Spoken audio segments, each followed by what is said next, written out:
I'd like to welcome everybody on behalf of the LSE Middle East Centre to this lecture, Reconsidering the 1948 Arab-Israeli War, with Professor Benny Morris of Ben-Gurion University. My name is Professor Nigel Ashton. I'm from the International History Department here, and I'm chairing this event in my capacity as a member of the management group at the LSE Middle East Centre. Well, I also would like to thank, in addition to the Middle East Centre that's hosting this event, the Anglo-Israel Association for helping to set it up.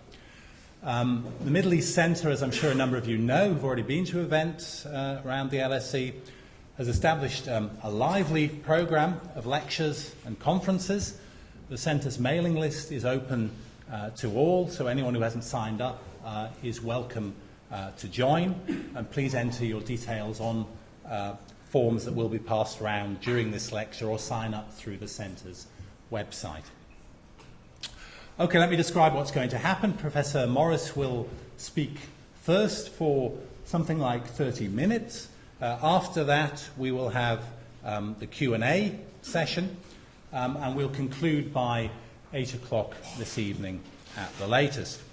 Just a little bit more about Professor Morris before he speaks. He is Professor of Middle East History at Ben-Gurion University in Israel, where he's worked since 1997. He's also been affiliated to the Truman Institute of the Hebrew University in Jerusalem, the Brookings Institution, and also St. Anthony's College, Oxford. He worked during the period 1978 to 91 as a journalist at the Jerusalem Post. His books include The Birth of the Palestinian Refugee Problem, and also One State, Two States, Resolving the Israel-Palestine Conflict. So, Professor Morris, I'll hand over to you now. Thank you. Thank you.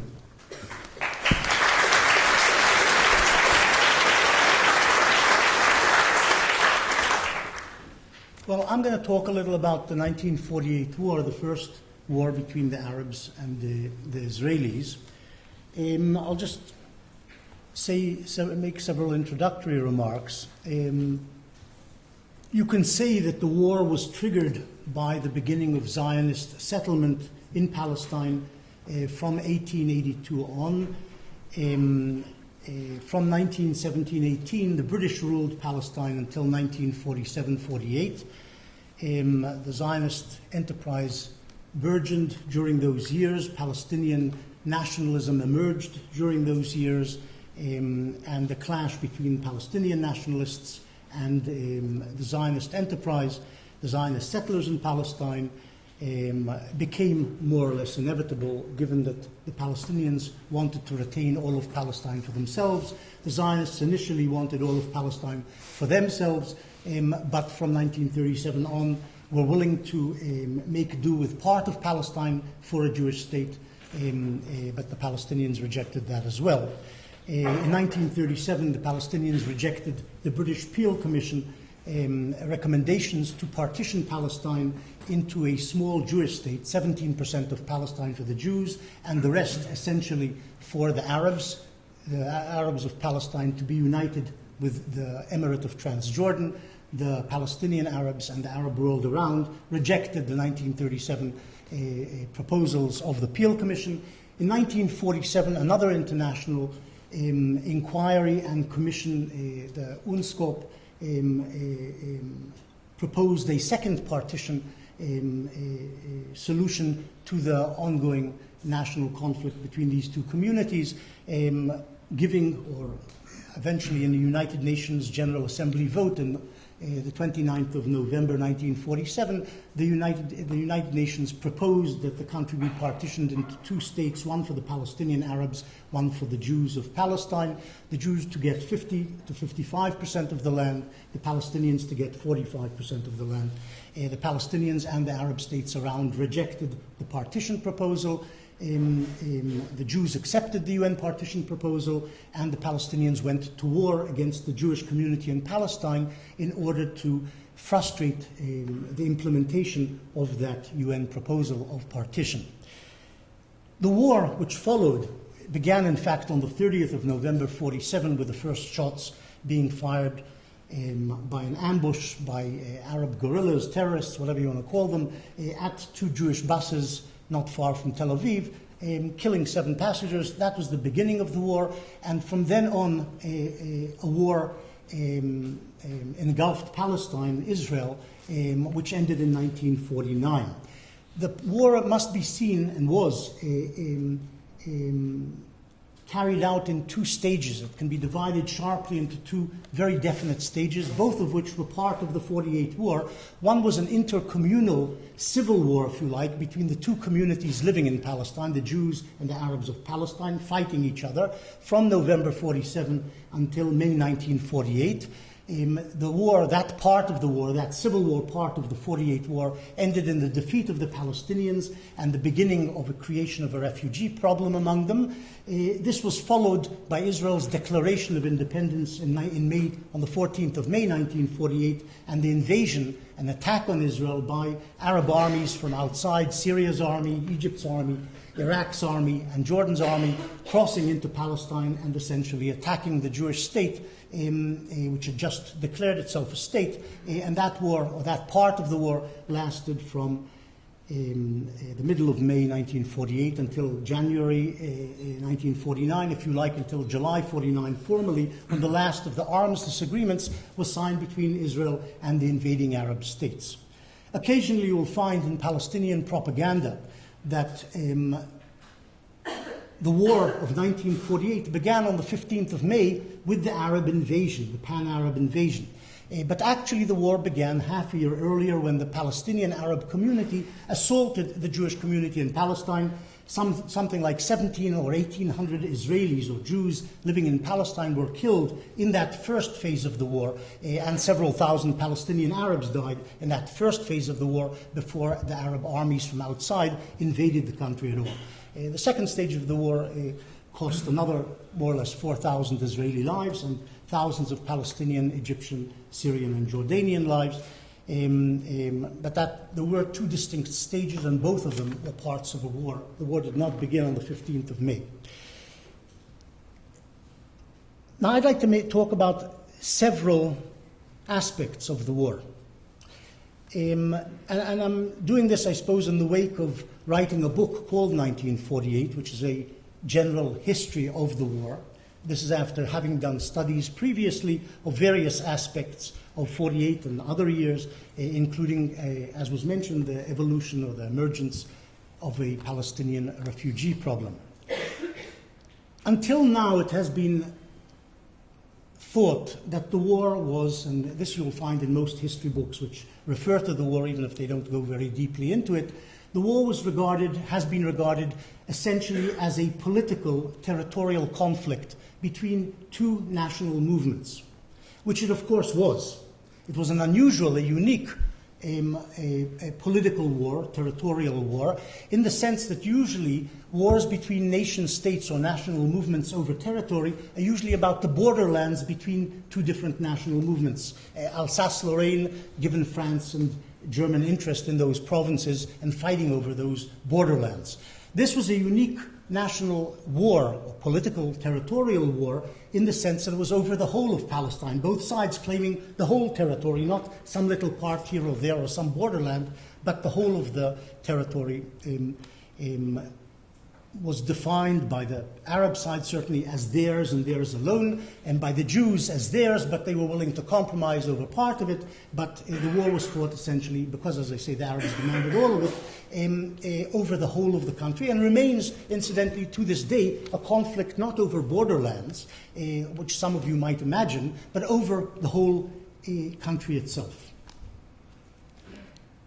But in addition to being a political territorial war, I discovered from looking at the documents on 1948 that the war was also a religious and cultural war between, if you like, representatives or outposts or agents of 2 different cultures and civilizations. Certainly from the Arab side, the war was waged as a jihad, in addition to being a political territorial war of the more common variety we know of, which engulfed Europe at various places and at various times. But it was also a religious war, and from the Muslim Arab side, it was seen as an Islamic jihad. On the 2nd of December 1947, 3 days after the shooting began, the ulama of Al-Azhar University, that's the wise religious authorities of the oldest university in the Arab world and probably the most important authority in the Sunni Arab world, declared jihad, a pan-Muslim jihad, calling for mobilization of Muslims around the Muslim world to fight against the emergent Jewish state in Palestine. They repeated these calls for jihad, this fatwa calling for a jihad, every few months, and these calls were also echoed by priests and ulama in various parts of the Arab world. It wasn't just Muslim Arabs, in fact, who saw that what was being undertaken in Palestine was a jihad. There was a Christian Arab woman called Matiel Murannim who had emigrated from Lebanon and married a Palestinian in Jerusalem, and she headed this branch of the Arab Higher Committee, the women's branch of the Arab Higher Committee being the ruling body, more or less, of the Palestinian Arab community, that body led by Haj Amin al-Husseini, who was the leader, if you like, of the national movement, the Palestinian national movement. This lady, Murannem, early in 1948 was interviewed and said in this interview, the UN decision for partitioning Palestine and establishing in it a Jewish state has united all Arabs as they have never been united before, not even against the Crusaders. A Jewish state has no chance to survive now that holy war has been declared. All the Jews will eventually be massacred. We're talking about a Maronite woman from Lebanon who had moved to Palestine, seeing what was happening and saying, this is jihad, this is a holy war from the Arab perspective.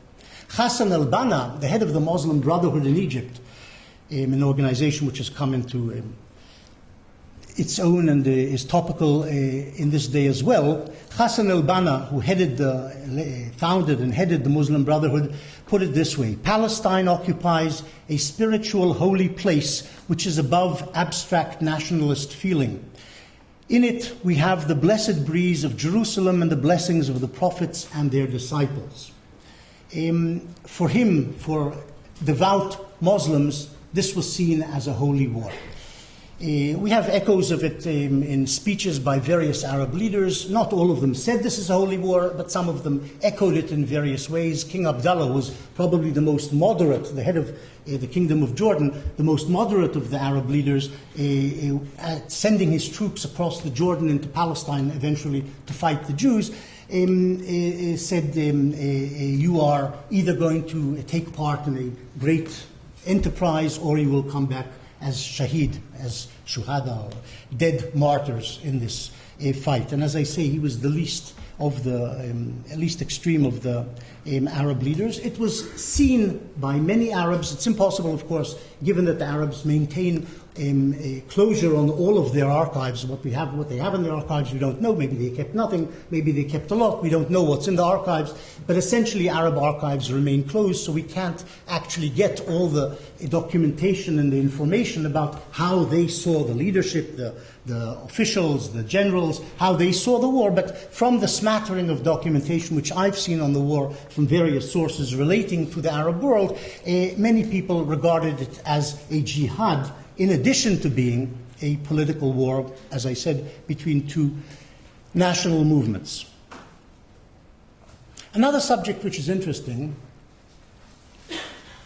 and which I looked at, of course, in the book on 48, was the war aims, and it's a controversial subject, was the war aims of the two sides.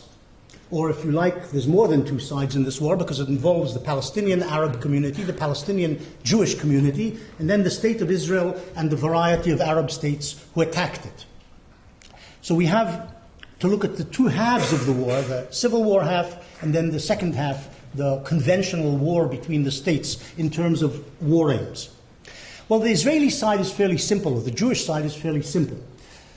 The Jews, from the beginning, both in the Civil War and in the war between the states, which began with the Arab invasion of May 1948, their essential war aim was survival. They wanted the Jewish community in Palestine to weather the storm, both of civil war and of conventional war, to survive and establish their state. This was the main aim of the Jewish community. To it accrued, in the course of the Civil War, in the course of the first months of the Civil War, two additional aims, one of which is subject to controversy and one of which is clear. The clear one, the additional aim which is clear as one of the war aims of the Jewish side and its military body, the main military body, the Haganah, from March, April 1948, in other words, 3 or 4 months into the Civil War, the Jewish side adopted a second war aim, which was to expand the borders of the Jewish state to include additional territory. And we can see that, I can point it out on the map. If you look at the three bright areas which constituted the Jewish state according to the UN partition map, and the three dark areas, of course, are the three chunks of territory allotted for Palestinian Arab statehood, the Jewish state, or the Jewish forces and leadership, from March, April, more or less, 1948, 4 months into the Civil War, wanted to expand the territory allotted by the United Nations to their state, to their sovereignty. One principal area they were interested in was Jewish Jerusalem, the western half of the city of Jerusalem. Jerusalem had been allotted by the United Nations for an international trusteeship regime, not for Arab or Jewish sovereignty, but for an international body to control it. The Jews said they have 100,000 people in Jerusalem, which was a full sixth of the Jewish community in Palestine. It numbered 630,000 at the beginning of the war. The Arabs numbered 1.3 million at the beginning of the war. The Jews said 100,000 of our population are stuck in West Jerusalem and besieged, in fact, by Arab territory and Arab militiamen, and we want to add that to our territory to make it also the capital of our territory. In addition, the Jews were interested in adding Western Galilee, this area along the coast leading from Haifa or Acre northwards to the Lebanese border. It had a cluster of Jewish settlements in it. The Jews were interested in adding that territory also beyond what the United Nations had allocated to the territory of the Jewish state. And one third area, somewhere between Bethlehem and Hebron, was a cluster of Jewish settlements called the Etzion Block. Again, 4 settlements. The Jews wanted to add that territory, if possible, to the Jewish state. The Jews reasoned, we accepted the UN partition plan. The Arabs violated it and went to war to frustrate its implementation. Once the Arabs began the war, you act as you do in war. We will take more territory than we were allotted if we can just do it, especially those areas with Jewish, large concentrations of Jewish population. So this was a second war aim on the Jewish side, which was added to the initial war aim of simple survival. A third war aim, and this is controversial among Israeli historians. Many of them don't accept it as one of the Jewish war aims, but my belief is that it became in some vague way a war aim, was to reduce the number of Arabs in the Jewish state to be. The Arabs had not accepted a partition, had not accepted Jewish statehood. They were supposed to, a large number of them were supposed to be a minority in the Jewish state when it came into being in May 1948. They refused to become a loyal minority in that state. They were fighting against that state's creation. They cannot remain in the Jewish state because they will be a fifth column. And so accrued, as I say, a third element in terms of Jewish war aims in the war, which was to reduce the number, if you like, to expel part of the Palestinian population from those areas which were to become sovereign Jewish territory. As I say, this is disputed. There are Israeli historians who say this was never a war aim. The Arabs fled. They were never driven out. There wasn't any policy of driving them out. And the question of policy is a problem. What exactly is policy? Is it something which a cabinet decides, a prime minister sends down the chain of command, or can it be something which is done by generals without open, clear orders from high up, from above, in terms of the political echelon. It's a bit problematic, the word policy, but as I say, my feeling is that from April, May, there was a measure of policy, or a restricted expulsion of Arabs from the areas to become the Jewish state. It was never, if you like, let me just add one further word, it was never overall accepted official policy, and one of the proofs of that, quite simply, is that 150,000 Arabs remained in the territory of the Jewish state at the end of the war. And had there been a systematic blanket policy of expulsion, everybody would have been expelled. It would have been quite easy to accomplish that additional driving out of another 150,000. That didn't happen. Israel came into being with a population of something like 700,000 Jews. Some tens of thousands were added to those who were there at the start of the war, plus 150,000 Arabs. About 15% of the population was Arab of Israel from its inception, and remains so. Today, incidentally, Israel's Arab population remains approximately the same, despite the fact that some 3 million Jews immigrated from abroad after 1948 to Israel, which shows the very high Arab birth rates inside Israel.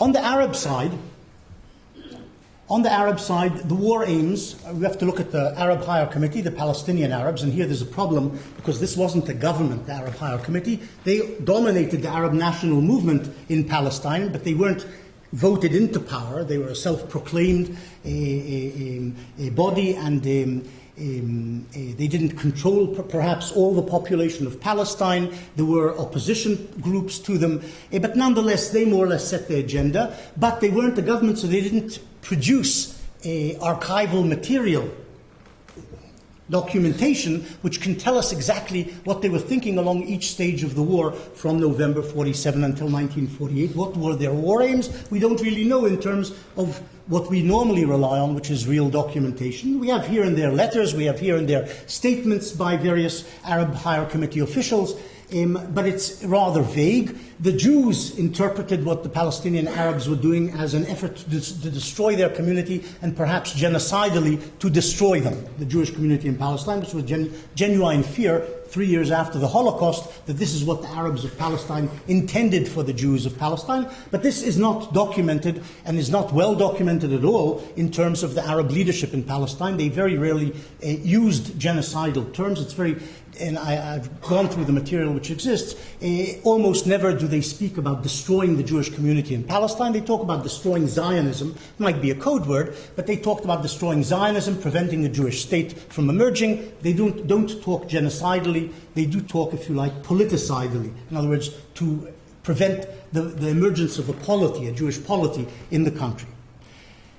The second part of the war, in terms of war aims, and here we're talking about a cluster of Arab states and the Jewish state. Again, the Jewish state is simple: to survive, and as I say, to expand its territory. And this is what, in fact, happened. Israel emerged, according to the United Nations plan, with 6,000, should have been 6,000 square miles. By the end of the 48 war, by 1949, Israel had 8,000 square miles. So it had, in fact, added territory to what the United Nations had allocated. And had survived, which, as I say, was the principal aim. It's more complicated to know what exactly was in the minds of the Arab leaders, the King Farouk of Syria, the regent in Iraq, King Abdullah in Jordan, the president in Syria. It's more complicated, as I say, partly because we just don't have the documentation, because the Arab governments do not open their records, as democratic governments do, to the view of historians or to their own publics in general. We can deduce certain things about Arab policy from statements they made in various places, discussions with diplomats, radio announcements, and so on. And to the extent it is possible, the Arab war aims in 1948, when in the invasion of Palestine, and here I'm talking about Syria, Egypt, and Iraq, was to at least harm the Jewish state, maybe to eat away chunks of the Jewish state, in other words, to conquer parts of the Jewish state. Perhaps they intended to conquer all of it, and to completely destroy the Jewish state, but we don't know that for a fact because they didn't announce that as their intention. Were their aims genocidal? Did they aim to conquer the state of Israel, Tel Aviv, Haifa, and so on, and then to destroy the population? We don't know that either, because there were no genocidal or verifiable genocidal statements by Arab leaders to this effect. We intend to invade Palestine and kill all the Jews. Nobody said that. Nobody said that. There are one or two quotes, one of which I found is at least untraceable. You don't know where it comes from. Which emerges in the 1950s relating to Abdul Rahman Azam, the Secretary General of the Arab League, an important figure in the Arab coalition. But that statement, as I say, is unverifiable. He said, according to that statement, there will be a massacre as the Mongolians had conducted in Baghdad in the 13th century. But as I say, this is not necessarily a true quote, and so we don't know that. Certainly they intended great harm to the Jewish state, perhaps completely to nip it in the bud, to frustrate its emergence as a state. This seems to be very clear. But let me add a caveat here, which I haven't yet mentioned, and I've talked about the Arab states in a cluster. There was a fly in the ointment on the Arab side, among the Arab states, the Arab coalition which invaded Palestine. And that fly in the ointment was King Abdullah of Jordan. He, from the beginning, understood the Jews are too strong. They will not be defeated by a coalition of Arab states, not by the Palestinians for sure, and also not by the Arab states who invade. He joined the coalition because he felt he must, as Hussein incidentally did in 1967, his grandson. He had to, because otherwise he would have been toppled by popular demand. There was popular demand driving the Arab leaders to invade Palestine. But he limited his war aims. Whatever he announced publicly, you have to look at the way his armies marched, and you can understand that he limited his war aims essentially to occupying this territory here, which is more or less the West Bank, and perhaps East Jerusalem. And not to it, this is the area, of course, adjacent to the border of Jordan, to add the West Bank and, if possible, East Jerusalem to the territory of Jordan, but not to attack the Jewish state. And in fact, his armies, after crossing the Jordan, fanned out in Ramallah, up here, down to Latrun, Lida and Ramle, this area here, then occupied East Jerusalem and ended up fighting the Jews in bitter battles in Jerusalem and around Jerusalem, especially at Latrun, which dominated the Tel Aviv-Jerusalem or West Jerusalem road. But he didn't invade Jewish territory. He took over territory assigned by the United Nations for Palestinian Arab statehood. He didn't attack the Jews in their territory. He went to Latrun, which was part of the Palestinian Arab state area. He went to Lida and Ramle, again part of the Palestinian area. And he went to East Jerusalem in violation, of course, of the United Nations decision, which was that Jerusalem, all of it, should be part of an international area.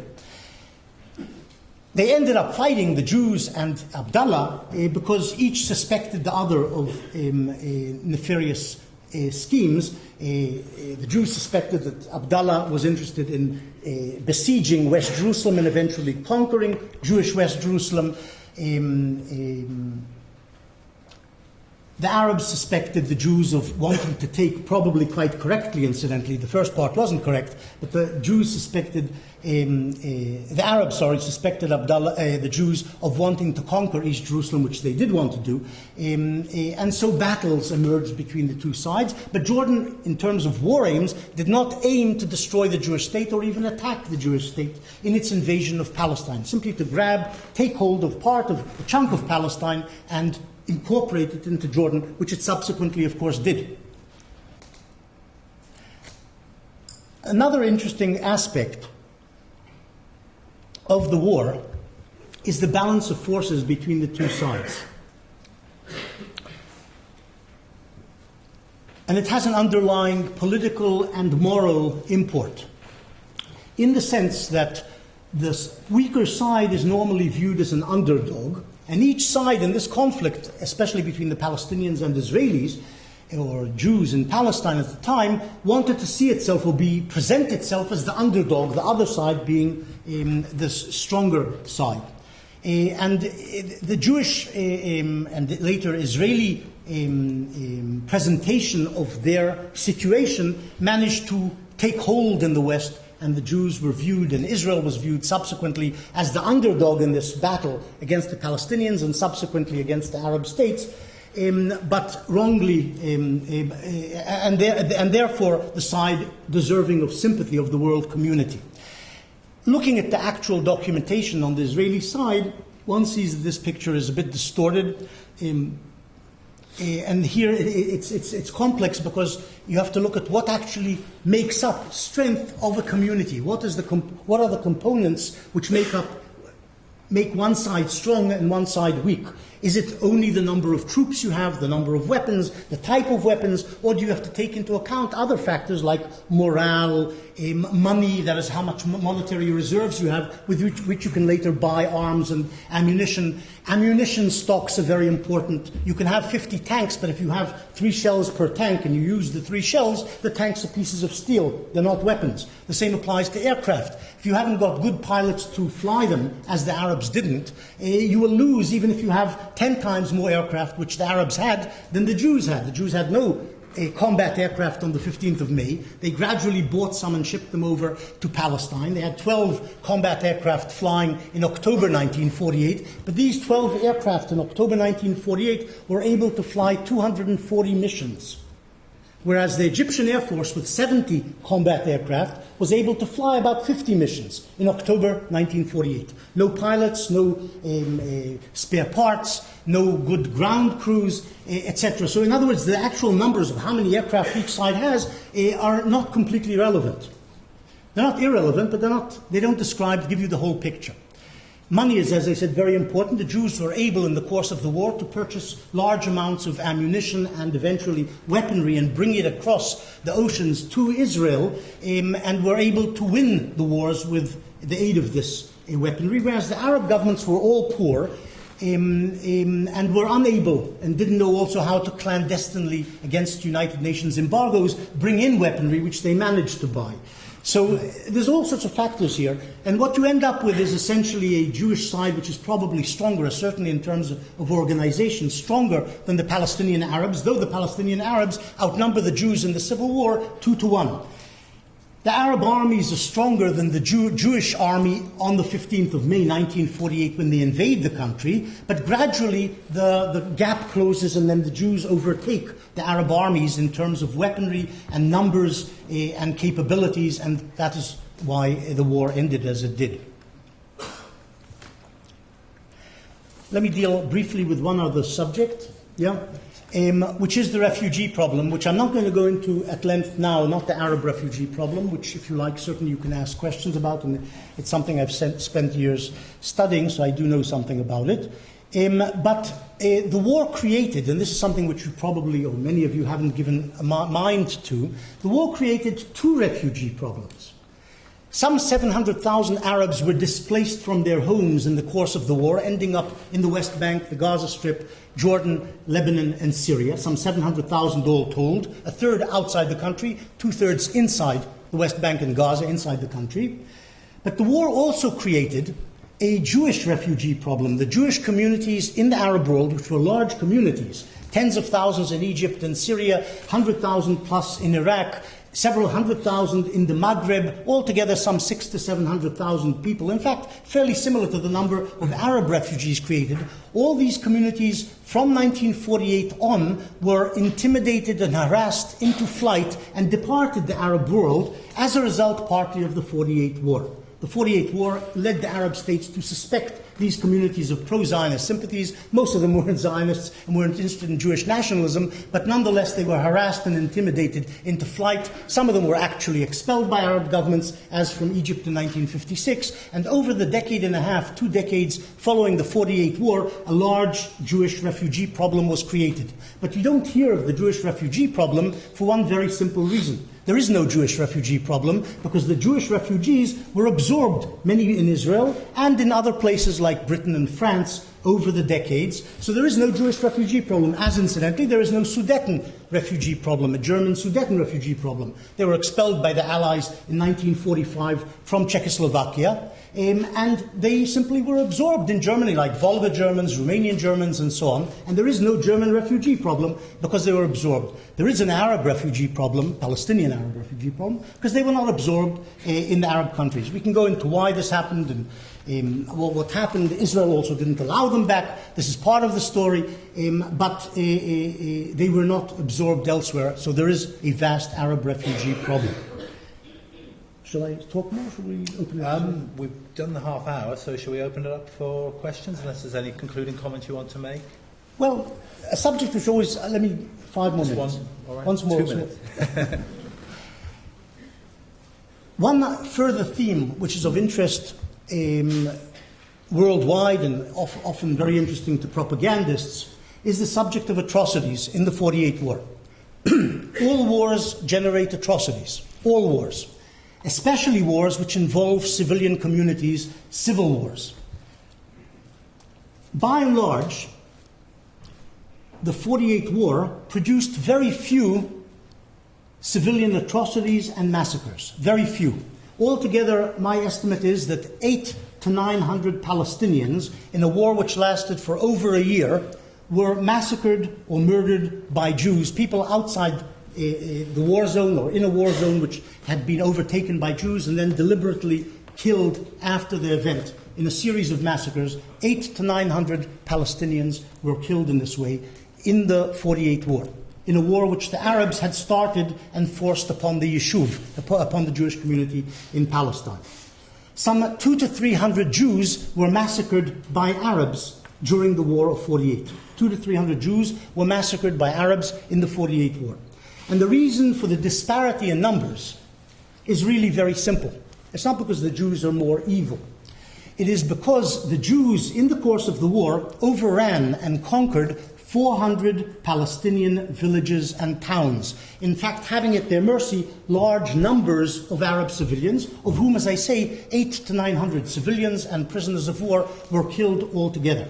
The Arabs, in the course of the war of 1948, the Palestinian Arab militias and the Arab states' armies in the course of the war, conquered altogether about a dozen Jewish settlements. The Palestinian militias conquered no Jewish settlements, and the Arab armies managed to conquer about a dozen Jewish settlements in the course of the war. They had very few Jews at their mercy, therefore could actually carry out very few atrocities and massacres. That's really the reason.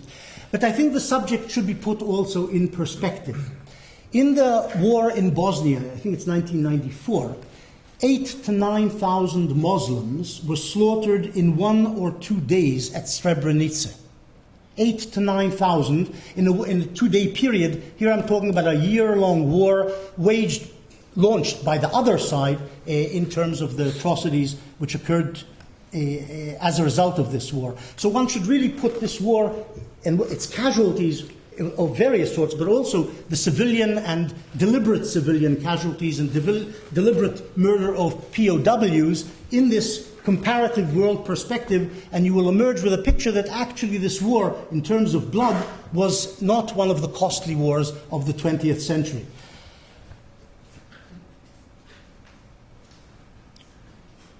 Okay, we'll leave it at that. Okay, thank you very much for that very clear little lecture.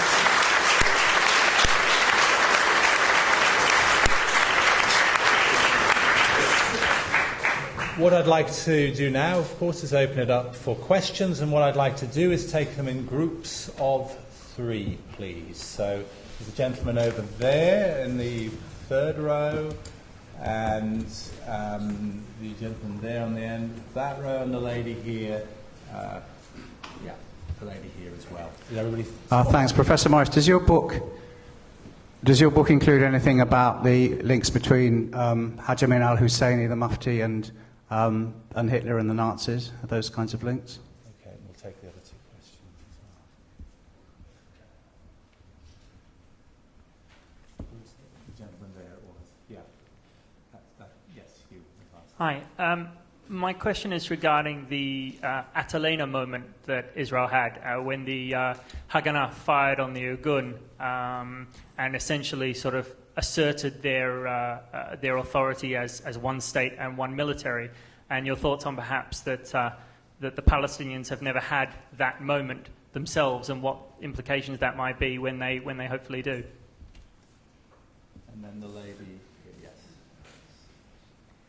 Hi, I was interested in the fact that you spoke at some length about the Muslim jihad that was declared, and I wasn't quite sure that I got the point that you were making, because while I certainly agree that certain elements of the Muslim population around the world did declare jihad, and that was one of the aspects of the war, you didn't mention the fact that from a Jewish perspective it was also clearly a holy war, in the sense that Zionism is motivated by the desire for a Jewish homeland.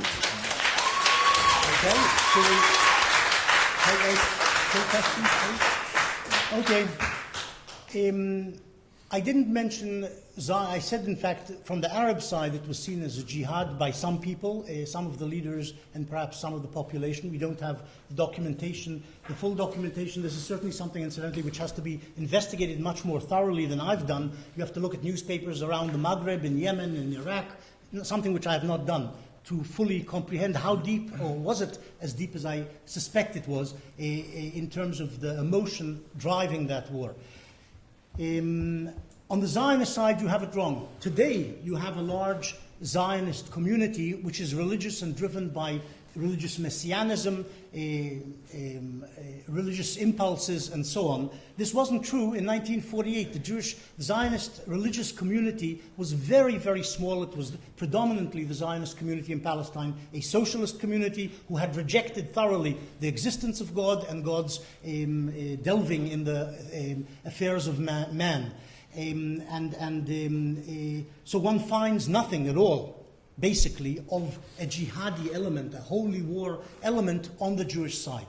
It was a secular movement, it was driven by secular concerns, and as I say, mainly by the concern of survival, perhaps some expansionism as well down the road, not by religion. You can't compare the two sides in this, but you're welcome to do research on the Zionist side to investigate whether what I'm telling you is correct or not.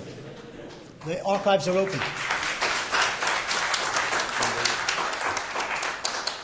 The other two questions, Professor Morris, the first.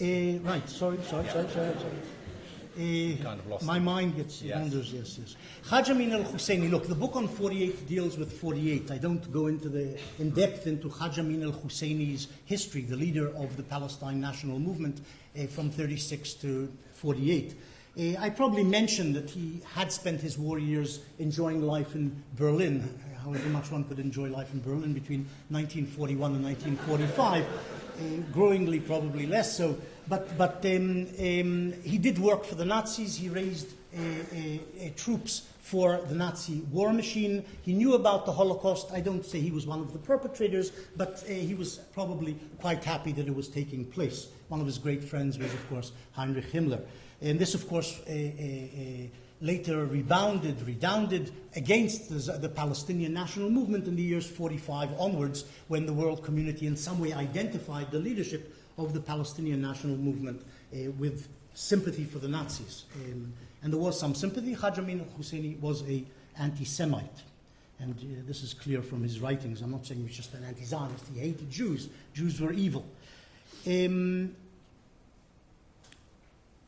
Altalena. In June 1948, I'll say it very briefly, in June there were 3 Zionist military organizations in the run-up to the 48 war. The major one, which had 35,000 members, was the Haganah, which changed its name to the IDF in June 1948. It became the Israel Defense Forces, the Israeli army. There were 2 small groups, in addition to that, military groups, which were aligned in some way to the right wing of Zionism. The IZL, or the Irgun as the British called it, which had something like 3,000 members as compared to 35,000 in the Haganah, and an even smaller splinter group made up of commies and right-wingers. It merged the 2 extremes, who hated imperialism, and that was the basis for their juncture, which had 500 members. By June 1948, Ben-Gurion, who led the Zionist community, was Prime Minister of Israel, and the head of the Haganah, he was Defense Minister as well, said there can't be 3 different military organizations in this one country. That's not the way countries operate. And he told them to lay down arms. The Irgun brought in a ship full of arms and some immigrants from France called the Altalena. The ship was called the Altalena. They refused to hand over all the arms to the Haganah, and Ben-Gurion ordered his troops, the Haganah, the IDF, to shell that boat, and it sank it, the Altalena, offshore outside Tel Aviv. Tel Aviv's population watching the shelling. And this was later decried by the Israeli right as an act of stabbing in the back. The socialists had killed these poor right-wing militiamen and so on. And it was held, Ben-Gurion was seen as some sort of murderer for many years by the right wing on account of this. Now, this does in some way bring up the issue of the Palestinians, who've had a whole series of military organizations, guerrilla organizations, terrorist organizations, whatever you want to call them, which have never actually been able to coalesce and form one army, partly because they never became a state. We're here talking about Israel, which had become a state by June 1948. So you do have Hamas with its militia, you have the Fatah with their own militias, and so on, and this has been something of a problem for Palestinian nation building since the inception of the Palestinian national movement. Yeah. Okay, we'll take another 3. There's a lady in the back corner there then. Yes, that's you, yes, waving. And then there's a gentleman there on the aisle with the beard. Yes, gentleman, the purple coloured shirt with the beard. And also a gentleman down here that's you, yes, with the blue shirt. Okay. I'll take this question first then. Actually, 2 different things very quickly. In relation to the Balfour Declaration in 1921, because you kind of skipped that bit of the history. 1917. Yeah. Oh, sorry, 17. In that thing, it says that it's a Palestinian state that would offer a homeland to Jews, doesn't it?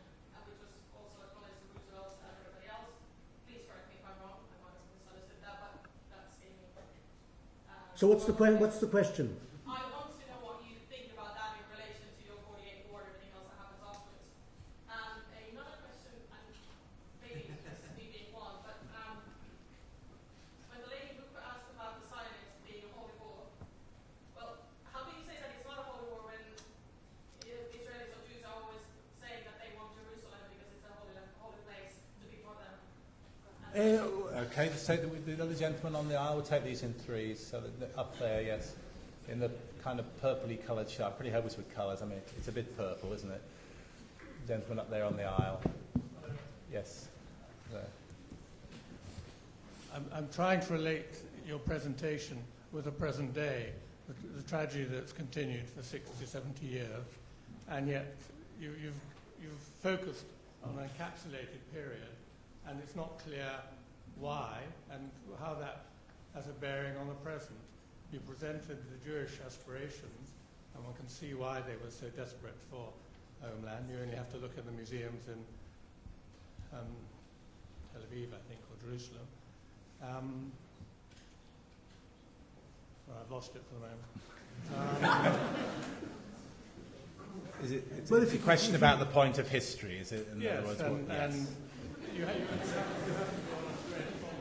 you haven't drawn a thread from that to the present. And your presentation of the Jews as very much embattled, as they were, and their need for security, as they were right to aspire to.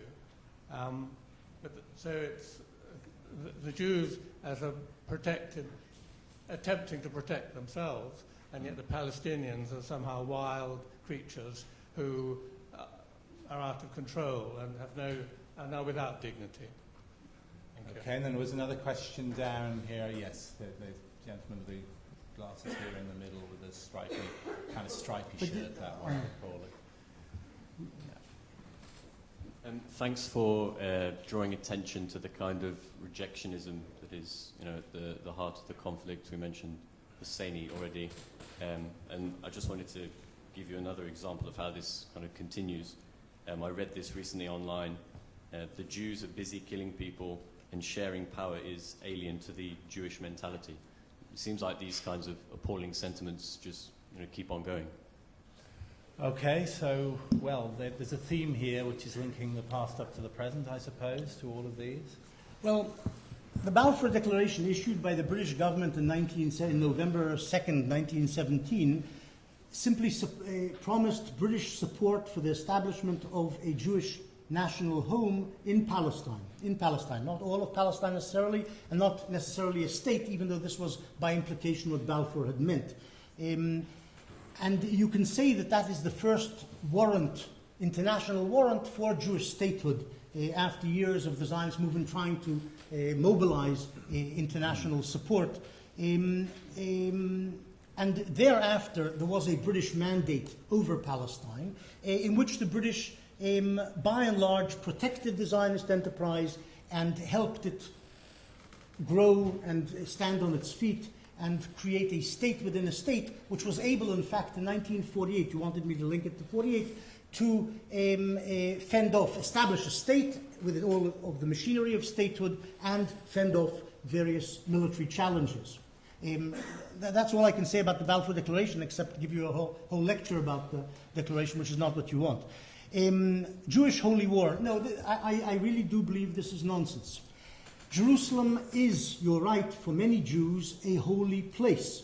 But this isn't what was stressed in 1948, and it isn't what is stressed today. Jerusalem is the capital of the Jewish homeland, the national enterprise of the Jewish people, like London is the capital of the national enterprise of the British people, like Philadelphia and Washington, D.C. are the national capitals of the national enterprise of the American people. And that's what Israelis or Zionists saw throughout the period of Zionism before 1948 and in the 48 War. We want to regain our capital. For some Jews, it was holy.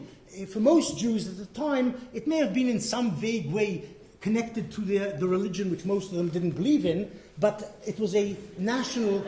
They didn't. Most Jews in 1948 were atheists or agnostics. Certainly the Zionists were atheists or agnostics, by and large. And the word, incidentally, God, unlike in American constitutions or elsewhere, does not appear in the Declaration of Independence, which is Israel's constitution. The word God was deliberately avoided because Ben-Gurion, in framing it, knew that very few people would relate to that word. They would think it's nonsense. There is no God, in their view. Well, I focused on 1948 because I'm an historian and it interests me. That's why... And beyond that, it's like 1789, it's like 1917, it's the crucial event in Israeli history, perhaps one of the crucial events in Jewish history, certainly in modern Jewish history, side by side, if you like, with the Holocaust. So it's worthy of study and so on. I didn't describe the Palestinians as out of control. I described the Palestinian national movement as interested in creating a state of their own in all of Palestine, in not doing what was necessary to create that state, and in not agreeing to a compromise over their demand, thinking it was an unjust a resolution by the United Nations. They thought that Palestine belonged to its original, what they saw as the original inhabitants. Of course, that goes back only to the 7th century when the Muslims conquered Palestine. Before that, it was full of Christians. Before that, it was full of Jews. So it's a problem of right of conquest. But there were Palestinians living in Palestine in 1947-48. They weren't out of control. They wanted what they believed was their right to hold on to that land and fought the Jews. This is not out of control. They did it poorly. They did it ineffectively. But that's what they were doing, which was fairly understandable. Okay, let's take another 3. No, we've got a lot of other hands here. I need to bring people in. There's too many hands. No, the lady down the front here, yes. The first one here, yes, down here in the 3rd row. And then the gentleman on the aisle over there with the glasses on. And finally, this gentleman here in the second row, yes, you with the slightly checky-coloured shirt. Okay. You mentioned that the number of Palestinians killed in 1948 was low in comparison to the number of Muslims killed in Srebrenica. But by making that comparison, surely you're not making the claim that the Palestinians were killed in Palestine because they were Muslim or Christian. I'm sure you're not making that assumption. The question is in regard to your comments on jihad. You mentioned 3 organizations or bodies, the Al-Azhar University, the female wing of the Arab High Committee, and the Muslim Brotherhood. Could you perhaps share your what your understanding is on what authority those organizations hold within the Muslim community around the world, and in particular within the Arab world? Okay, thanks for that. And the next one was the gentleman over here in the stripy shirt. Thank you.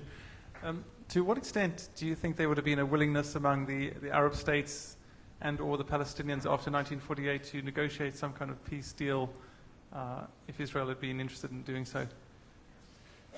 Okay, and then the final one. I didn't catch that problem. Sorry. Yeah, I'm asking about the extent to which the surrounding Arab countries and possibly the Palestinians would have been willing to negotiate a peace deal with Israel after 1948. Okay. And then the gentleman here in the checky shirt. Thank you. Hi there. You spoke about compromise again. Can I just say it's a little bit, can we assume it's a lot easier to compromise about something when it's taken away from you?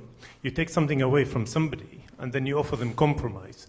Back then, what we were talking about, the land of Palestine, it was the Palestinians, so it was easy for the Jewish people to offer compromise. Like the French come into Britain, take part of Britain and then offer the British some compromise.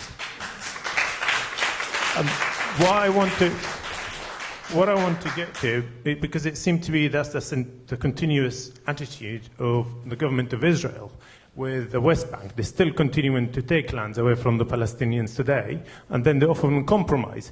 If we continue on these lines, however, can we? It's about willingness to compromise. I'm just going to get. If we continue with that attitude, how can we ever reach peace? Okay. If Israel continue with that attitude. Do you want to take those 3 in any Sure, order? sure. Look, as I said, I've scratched the surface in terms of research about the jihadi component of the 1948 war.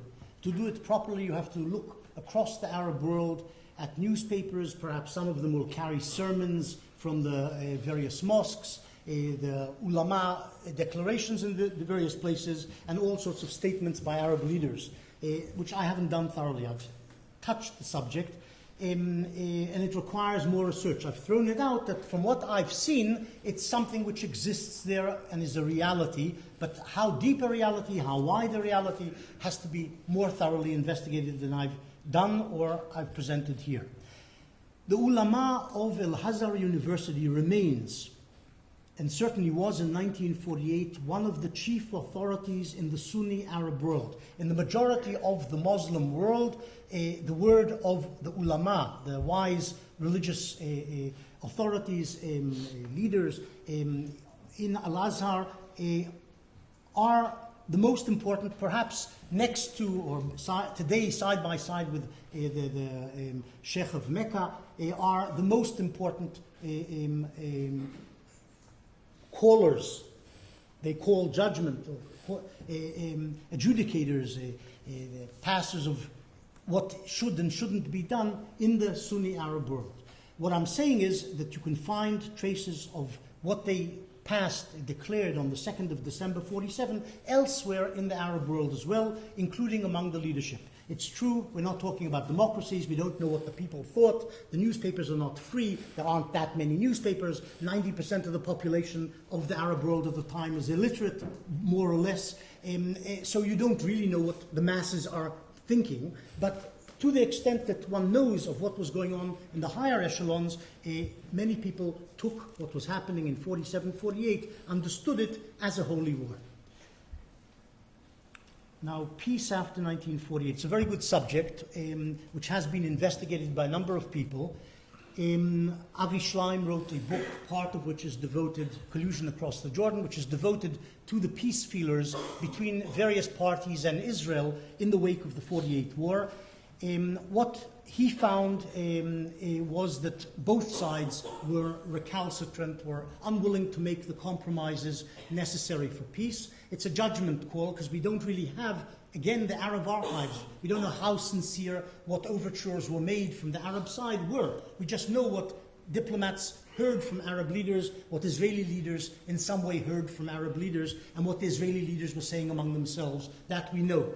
And what you had was a peace process between 48 and 50-51 between Israel and Abdullah of Transjordan. Eventually, they agreed, or semi-agreed, to a 5-year non-belligerency pact, but Abdullah was unable to persuade his cabinet to sign it. And that's how the talks essentially ended. No full peace agreement, no even partial peace agreement or non-belligerency agreement, no agreement, and then Palestinian gunmen assassinated Abdullah. So that ended that chapter. There were peace contacts between Israeli diplomats and Egyptian diplomats, 48-51, and in fact subsequently, even after the Nasser Revolution of 1952, they came to nothing. The Egyptians essentially were demanding that Israel give up the Sinai Peninsula, the Negev Desert, this part of the country, and allow back all the Palestinian refugees in exchange, perhaps, for some form of agreement, not necessarily a full peace agreement. Israel refused to do that. The contacts were never, ever held at a very high level. It was by sort of middle-level diplomats in Paris on the Egyptian side. These contacts never really amounted to very much and not a serious negotiation. And still less dramatic were the contacts through third parties between Syria and Israel after 1948 and 49. There was a ruler who'd taken over in a coup d'etat in March 1949, a man called Hosni Zaim, and was eventually assassinated and overthrown himself in August 1949. During the 4 months, of whatever number of months that is, he was actually in charge in Damascus. He made some overtures saying he's willing to reach peace with Israel if Israel gives him half of the Sea of Galilee, the major Israeli water resource, the only one in fact, half of the Sea of Galilee, and the land lying east of the Sea of Galilee, which is Israeli-owned also, this area here, and he would absorb some of the Palestinian refugees, 250,000, he said. But again, all of this was third-party contacts, and there was the circumstances of the offer were not clear. Ben-Gurion said, sure, let's talk peace, but let's first sign an armistice agreement between the two countries first, with Syria withdrawing the troops it actually had west of the Jordan River back to Syria. Withdrawing from the area they'd taken in the invasion, then we can discuss peace. And as I say, Hosni Zaim was murdered fairly shortly after making this overture. Nothing came of this either.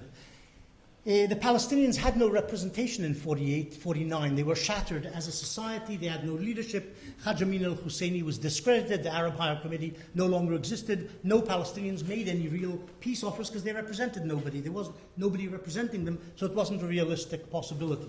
The judgment of one Israeli historian, which is probably correct, is that the Arab side, after the humiliating defeat of 1948, was unwilling to make peace with the Israelis. Perhaps it would take an Arab victory or something seeming like an Arab victory for the Arabs in terms of psychology to be able to make peace at last with the Israelis. And in some ways, this is what happened between Egypt and Israel after the 1973 war. Certainly the Israelis displayed a certain hard line in terms of making concessions after they'd been attacked by the Arab states and Arab armies in 1948 and 49. They weren't willing to give up territory in exchange for peace.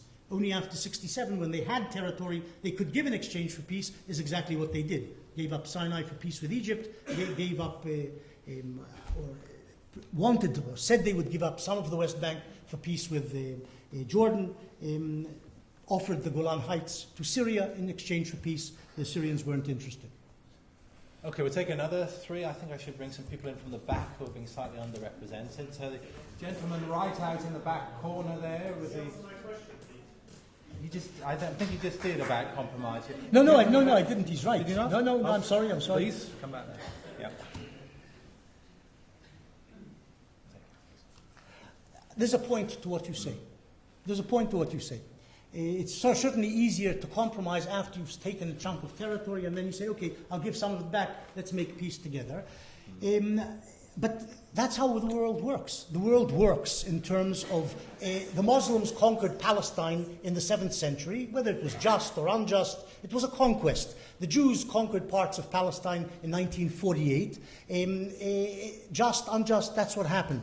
And politicians are supposed to work within the framework of reality, reach agreements, make compromises, give up things. The Jews wanted all of Palestine. They eventually understood 1937, 1947 that they couldn't have all of Palestine. As it's turned out, and because the Palestinians rejected the various offers made in which they would have had most of Palestine or a large part of Palestine, they are ending up after 67 with the possibility of 21% of Palestine. If they continue to reject that, who knows what will happen.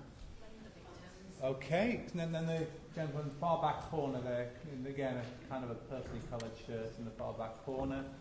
And then, let's see, the lady down here then, on the second row, and the gentleman right out in the middle there with the jacket on, with his hand right up. That's you, yes, you're looking behind you now, it's you, yes, okay. Okay. From your perspective on the past, presumably you have a reasonably informed view of what is possible today. And I was wondering what your perception of the possibility of the two-state solution, given the continued settler movement, is that going to work? If it is going to work, who is going to define the boundaries and how? If it is not going to work, what is the alternative? Thank you. Okay, and then there's a lady down here somewhere near the front. Was a second? Yes, that's right. Is that on the mic? Yeah. Okay, I'll accept that you're going to secularize the Jews. I'm going to accept that. Sorry, I can't hear. Yeah.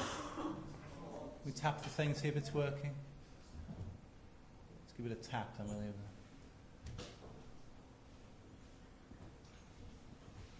Sorry about that. Okay, I'll accept that you're going to secularize the Jews, that you're going to say that perhaps that it's a secular movement, it's not something that you say is a holy thing, yeah?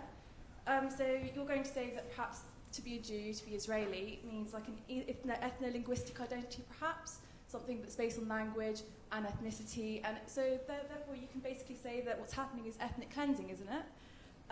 Then I'd go on to say that you bring in the 7th century just now, so why don't we go loads of centuries back and ask, well, what is the Jewish right to Palestine?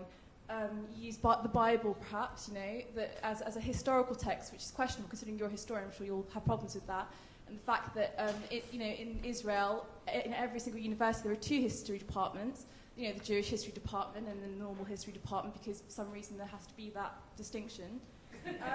Uncollegiality is the reason. But at the moment I'm reading a book called The Invention of the Jewish People. I'm finding incredibly fascinating the fact that it is fascinating, and the idea of a nation. Sorry, the idea of a nation. What is a nation? The fact that a nation is it's a historical movement. It's not something that's it's like lasting for ages and ages at a time. That's came out of nowhere. It's a historical concept, and so if you want to remove religion from it and demonize the Palestinians for being Muslim. Okay, fine, but you have to be aware that you have come from a religion, and that is the claim, of Israel to having, Jews having Israel. And I'm sorry, I'm angry. I'm just really, really annoyed by this. So the question's about the religious. Yeah, that was the question. All right. Okay. So whether it is ethnic cleansing or not, and the rights of Jews for Israel. Okay. That was the question. All right. And who was the last person? It was the gentleman with the jacket out in the middle there. No, just in front of you. You're looking behind you now. Yeah, you. Yes. You. Yes. Have you got a microphone anywhere near you? Anyone give him a microphone there in the middle? Yes. I'd just like to ask Professor Morris one question, but just a little bit before that. There seems to be 2 Professor Morrises, and I'm not quite sure which one is it we've got. There's a Professor Morris who professes to be a serious historian, and then there's a Professor Morris who gives an interview in Haaretz 2004, and amongst a whole number of quotes, one of them in particular, which I'd now like to ask you about. You said in that quote, and I'm paraphrasing because at the risk of boring everyone, that Palestinians should be caged. I'd like to ask you 2 things, please. First, do you stand by that remark today? And secondly, if it's Palestinians that are to be caged, in the context of that quote, why are you not also calling for the caging of the settlers in Hebron, the white shirts that marched through the Christian and Arab quarters of East Jerusalem only in the last few weeks? Why is it only Palestinians that should be caged? Okay.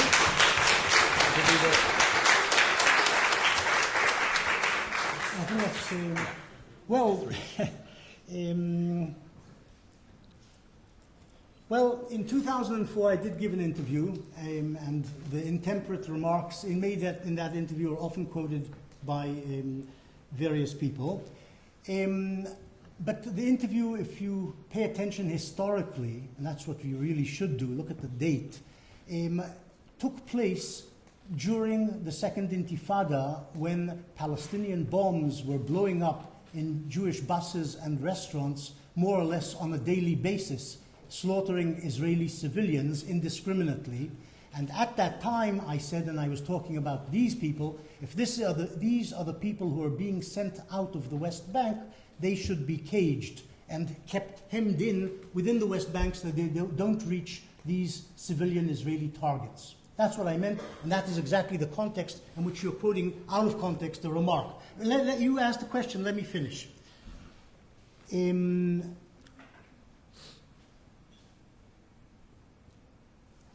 I believe that people who indulge in such types of terrorism aren't behaving normally. They're behaving like people who should be locked up, because it's contrary to any principle of morality, and in my view. But this is just my view. You may differ on that, certainly. Yes, I assume it does. How can I say what?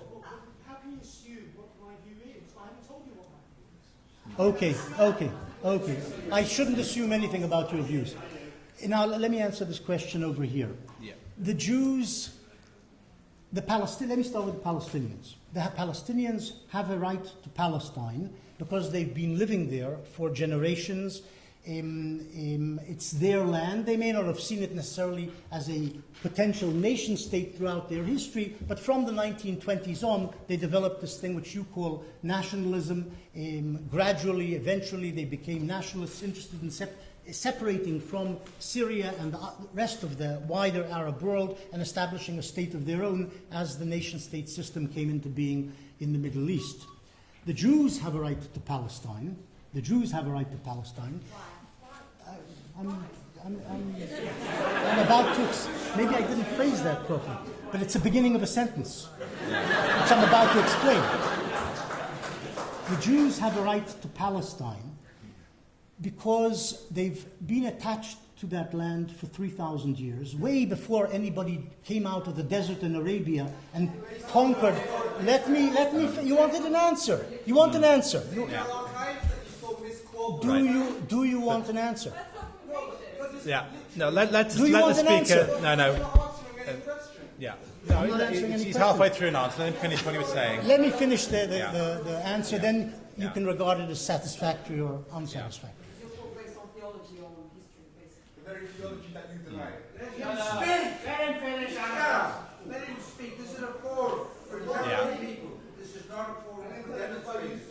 Okay, let's get back to the speaker rather than the audience. Let's finish your answer. The Jews have a right to Palestine because they have regarded the Jewish people, not the people invented by Shlomo Zand, who's a very poor historian. Please read the reviews. Please read the reviews of the book by people who actually know something about Jewish history. His field is French cinema, in case you've ever checked. That's his field. And maybe he knows something about that. But anyhow, the Jews for 3,000 years are a people, not just a religion. It's an unusual combination, but they are a people who've regarded the land we call Palestine today, the land of Israel in Israeli nomenclature, as their land.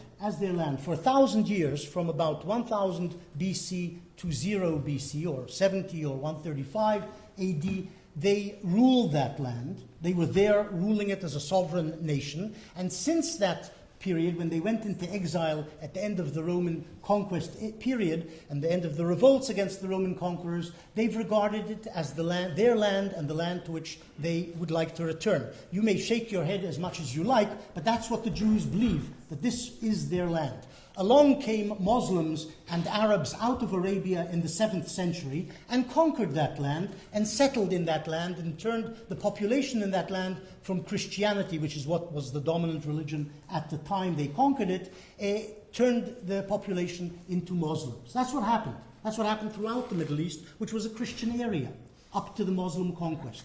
What's funny about that? That's history. That's history. That's history. Very barbarian standards by your own. I didn't say barbarian. I said they conquered the Middle East. Can we? Did I say How barbarian? well do you know the 7th century history when the Muslims entered, at what condition they left the people, allowing them to worship what they wanted to worship, In some remaining in their lands, over in their homes, no systematic eradication. over time, The very people that Hitler said we need to cage. Now come on, where is the hypocrisy here? Where is the All right. Let's get back to questions. We've got less than 10 minutes, so I'd like to get as many more questions in as I can. But there was some question before. Did we though. miss one? Yes, we missed a long question about two-state solutions, settlements, and so on. Take that one, and then we'll take another The three. Israeli settlement venture in the West Bank and Gaza Strip, the settlements in the Gaza Strip were uprooted by Israel in 2005. Those remain in the West Bank, do represent an obstacle to peacemaking. They do represent an obstacle to peacemaking. The expansion of the settlements represents an obstacle to peacemaking. Certainly psychologically, the inhabitants, the Arabs, regard them as efforts to conquer and take over more and more land, and in some way put in question Israeli statements of willingness to give up the West Bank and to have a West Bank Palestinian state. All of this is true. I've always opposed the settlements. The problem is, as I see it today in terms of reaching a two-state settlement, is that the settlements aren't the central problem and the central obstacle to peacemaking between Israel and the Palestinians. The settlements are one of the problems. The major problem is the Palestinian unwillingness to reach a two-state settlement, their unwillingness to have a Jewish state in any part of Palestine.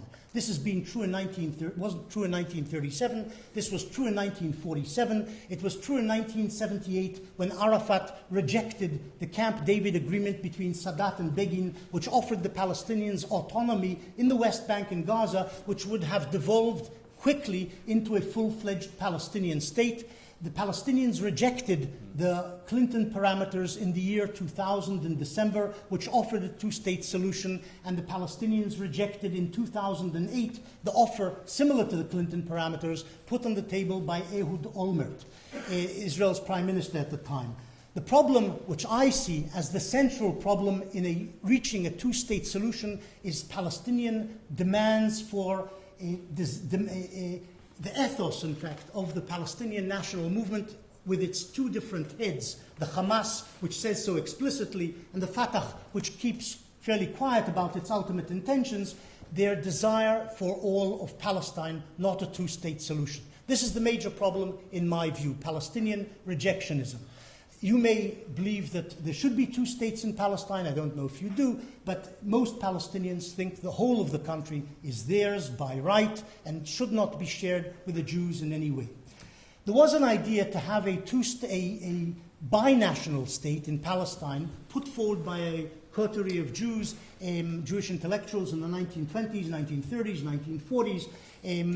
They said, well, let's have a binational state in which the two national movements will somehow form one government which will rule over the two communities. They will share power.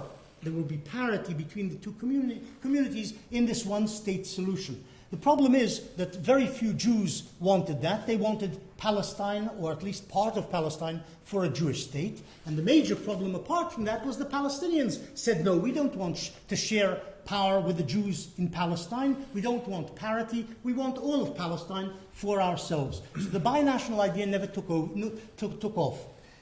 It has taken off intellectually, at least, in the last decade, with the failure of efforts, certainly from 2000 on, to reach a two-state solution. And again, you find people like Tony Judd proclaiming the desire, the necessity for a one-state solution. Jews and Arabs must learn, like everybody else, to share power, to live together, to coexist together. The problem with that, again, is very simple. Very few Jews want to share power with Arabs in Palestine. They want a Jewish state. The Arabs, they say, have 23 states. We Jews, poor Jews, would like just one little state for ourselves, the same as the Arabs have 23 states. We don't want to share this state with anybody else. And the Arabs of Palestine don't want to share Palestine with the Jews. In other words, neither of them are interested in a one-state solution. And the Jews, in addition, fear that if there ever was a one-state solution with parity, that parity would be undermined by Arab birth rates and by the return of a large number of Arab refugees, which would instantly or fairly quickly turn Palestine into something which would have an Arab majority. In other words, a binational state with a large Arab majority and Jewish minority would cease to be a binational state and would become, if it's a democracy, a full-fledged Arab state with a Jewish minority, which once experienced life in Arab countries and fled the Arab world and would flee Palestine as well, leaving Palestine an Arab state in the future. So that's why a one-state solution won't make any sense and won't work. Okay, we're nearly out of time. I've got loads and loads of hands here and about 3 minutes left, so these are going to have to be very, very brief questions. Let me see. There's a gentleman in a white shirt and then the lady behind, so two people together there. And finally, the gentleman right at the back there with the blue shirts. That's you, yes, looking behind you.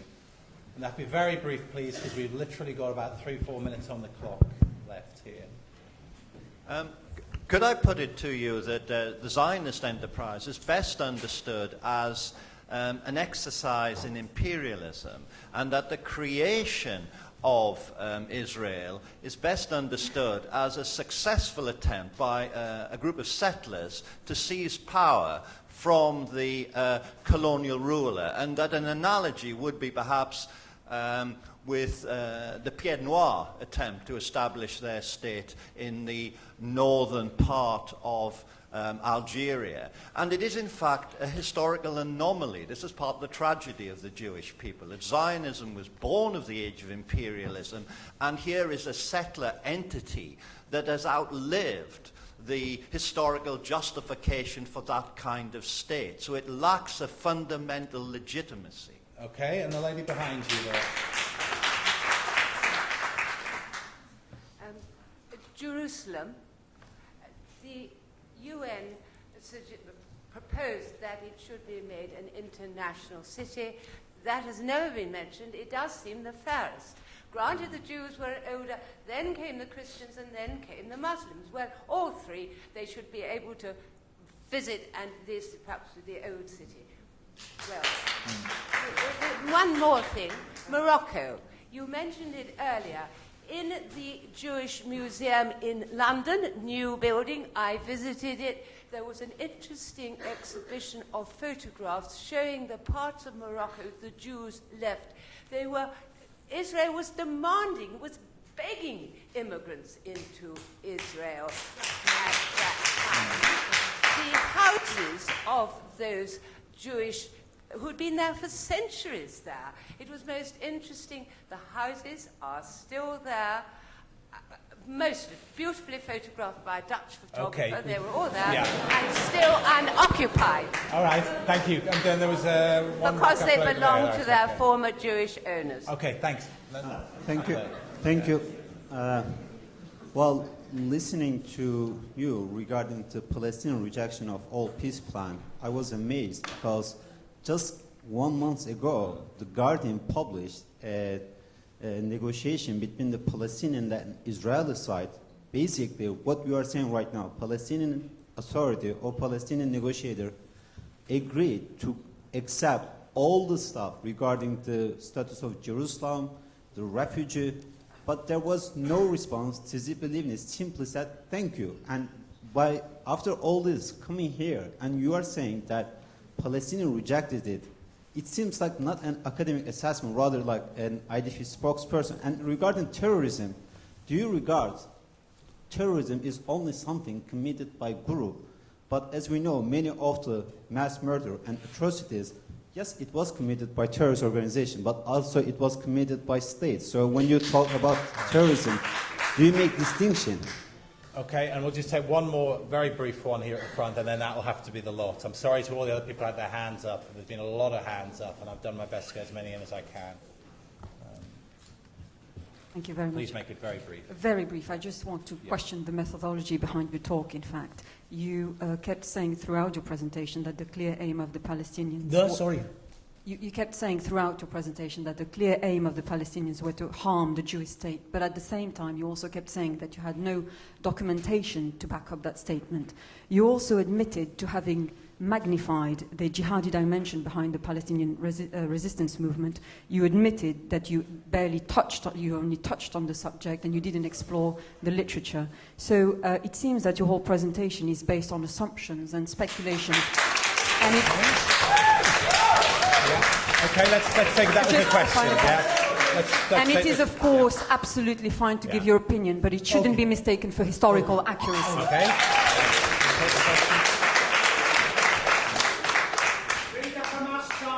Wait. No. Let's have the answers to the four questions. Questions to deal with now. Look,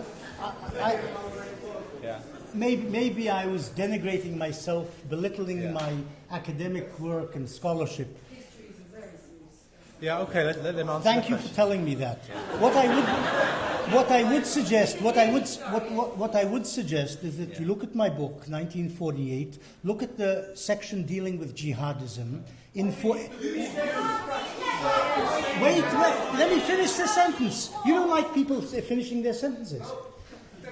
Look at the footnotes. Look at the footnotes in the book where I get the various quotes and facts from. If you really insist on being an historian, then go to the actual documents and see if they say what I say they say. And then after you do that, you can assess whether what I'm suggesting about the 48 war as jihad in Arab eyes has any merit or not. I believe it has merit. What I'm saying is this wasn't the focus of the book. This is something 4 pages occupies. 4 pages of the book. I'm saying I admitted that I haven't done the thoroughgoing research which will require 10 scholars working 30 years in Arab newspapers. Maybe if the archives in the Arab states would be opened, it might be easier to get at the facts.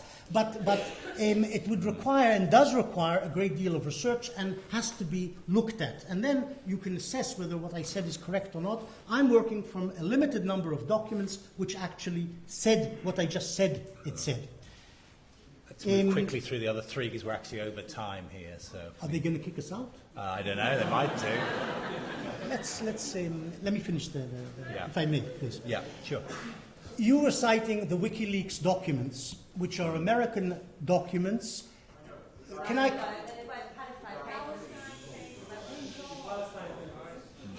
finish? You're citing what are called the Palestine Papers, which are taken from WikiLeaks documents, which are essentially American... Can I finish? Okay, I'm wrong. I'm allowed... No. I'm not allowed to be wrong. There's the answer. Wait, everybody's allowed to be wrong sometime. Let me be wrong this time. I want to be wrong about this. Let me finish my explanation. Let me finish.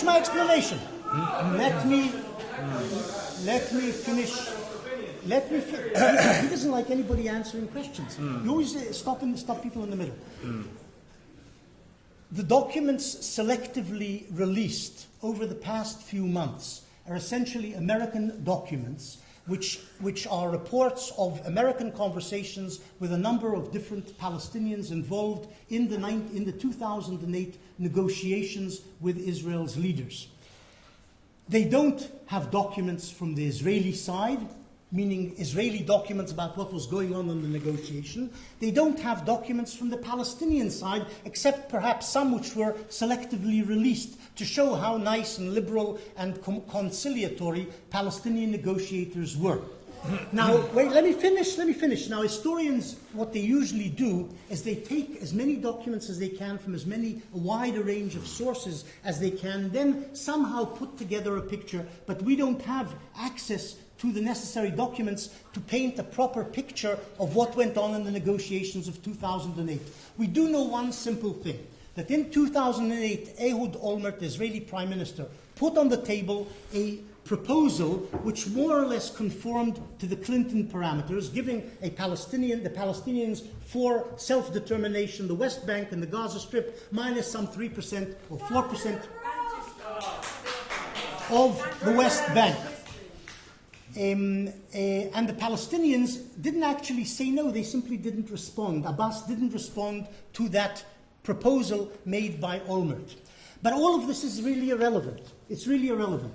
What's relevant in a negotiation isn't what people leak or say they said to various people at various stages of the negotiation, because a negotiation on such a complex issue has a whole number of trade-offs. What happens with refugees redounds on what happens with Jerusalem. Israel gives something in Jerusalem, they give something in refugees, and so on. In other words, a whole package is eventually worked out, put on the table, as Clinton did with his parameters, and the two sides can either say yes or no to them. The fact is, the Palestinians, when offered a two-state solution, a state of their own, comprising 95% of the West Bank, East Jerusalem, and the Gaza Strip, they said no. It's as simple as that. And various leaks which are tendentious along the way to show how our Ericat or this guy or that guy were actually offered really very conciliatory proposals at various stages doesn't mean anything. The whole thing means something at the end of the day when you reach the table and you have a thing on the table and you sign it or don't. And it unfortunately is the case. The Palestinians have refused to sign and refused to waive the right of return, what they call the right of return, which is one of the, I think, necessary conditions, as is Israel's leaving East Jerusalem for Palestinian sovereignty, to any final agreement. Israel must give up East Jerusalem, and the Palestinians must give up the idea of a mass return of refugees, otherwise there is no deal. And whenever offered anything of that sort, the Palestinians said no, and this is the truth of the Palestinian position. When it comes down to the wire, they say no, as simple as that. We had those two questions up there. One was about Jerusalem, as I recollect, and one was about imperialism. Well, you're confusing imperialism and colonialism. Imperialism is when a large state occupies the territory and then exploits the resources and human resources of some far-away country. Zionism, unfortunately, never had the power of the British or the Americans or the Sixth Fleet. Well, this is irony, but maybe I should speak more clearly. Maybe I should be clearer. The Zionists were a poor, small national movement, a national liberation movement of the Jewish people, not backed really by an empire, even though the British at some point supported them, even though the Americans at some point supported them. The British betrayed the Zionist movement towards the end of the mandate, as you well know. And they colonized. What is true, and you're mistaking or juxtaposing imperialism and colonialism. What the Jews did do is they colonized, they settled and colonized, not on behalf of another country, as British colonialists did in Kenya or the Americas. They settled for their own benefit, not for the benefit of some other country, in Palestine, because they believed Palestine, or the land of Israel, was their land by right. That's the way they saw it. That's the way they saw it, and it was a national liberation movement of the Jewish people. Unfortunately, it conflicted with what emerged eventually to be a national liberation movement of another people who actually lived on the land. That's what happened. Okay, maybe just one very brief comment about Jerusalem, then we must wind up because we're about 10 minutes over. I semi-completely agree that internationalization of the old city of Jerusalem and perhaps what's called the sacred basin, or the holy basin around it, it should be internationalized. This probably will provide a reasonable solution for the problem of the old city and the holy basin, except that the Palestinians would reject that and they say it should all be ours. This is the problem. This is what Arafat said in Camp David in the year 2000, and this was why Camp David in the year 2000 broke down. You'll also find lots of Jews who will oppose that as well, without doubt. It's a very touchy subject, but you're right. The logic of the thing is internationalization might be the right solution for that very small piece of territory. Okay, that's it. We're at 10 minutes over time, so I'd like to thank the speaker.